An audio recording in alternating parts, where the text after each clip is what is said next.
Hi எல்லோருக்கும் வணக்கம். இன்றைக்கி நம்மளோட சேனலில் செம்ம டேஸ்டியான ஒரு ஸ்வீட் ரெசிபி பார்க்க போகிறோம்.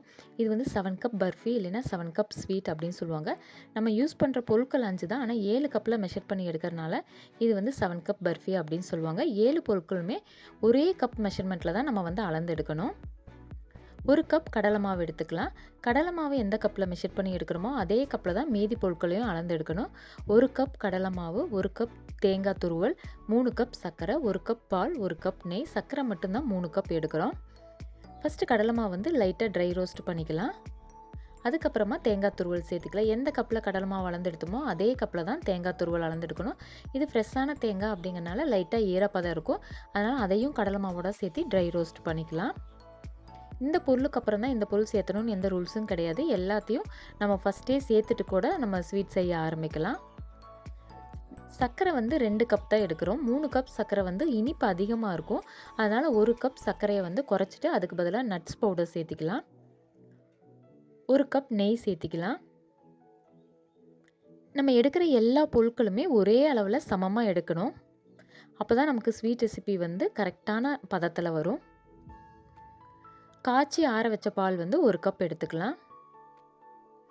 மீடியம் ஸ்பீடில் வச்சு கண்டினியூஸாக கலரிகிட்டே இருக்கலாம். இந்த ஸ்வீட் ரெசிபி செய்யறதுக்கு மொத்தமாக 20லேருந்து 30 நிமிஷம் வந்து நமக்கு தேவைப்படும். புதுசாக சமைச்சு பழகிறவங்க கூட இந்த ஸ்வீட் ரெசிபி வந்து ரொம்ப ஈஸியாக செஞ்சிடலாம். 1 கப் சர்க்கரையை குறைச்சோம் இல்லையா, அதுக்கு பதிலாக 1 கப் நட்ஸ் பவுடர் சேர்த்துக்கலாம். பாதாம் முந்திரி வந்து அரைச்சி சேர்த்திருக்கோம். ரொம்ப நைஸாக அரைச்சிடக்கூடாது, கொஞ்சம் நெருன்னு இருக்கிற மாதிரி அரைச்சி சேர்த்திக்கலாம். ஃப்ளேவருக்காக ஏலக்காய் சேர்த்திக்கலாம். நான்ஸ்டிக் பேன் இல்லை நல்ல ஒரு அடிகனமான பாத்திரத்தில் இந்த ஸ்வீட் ரெசிபி செய்யுங்க. கெட்டி ஆகிற ஸ்டேஜில் மட்டும் லைட்டாக ஒட்ட ஆரம்பிக்கும். அப்போ மட்டும் கண்டினியூஸாக கலரிகிட்டே இருக்கணும். இப்போ நெய் தடவி வச்ச ட்ரேக்கு வந்து இதை வந்து மாற்றிடலாம்.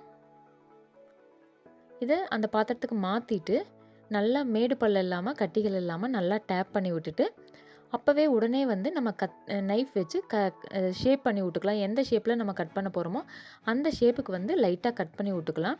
அப்போ தான் நம்ம லாஸ்ட்டாக எடுக்கிறதுக்கு வந்து ஈஸியாக இருக்கும்.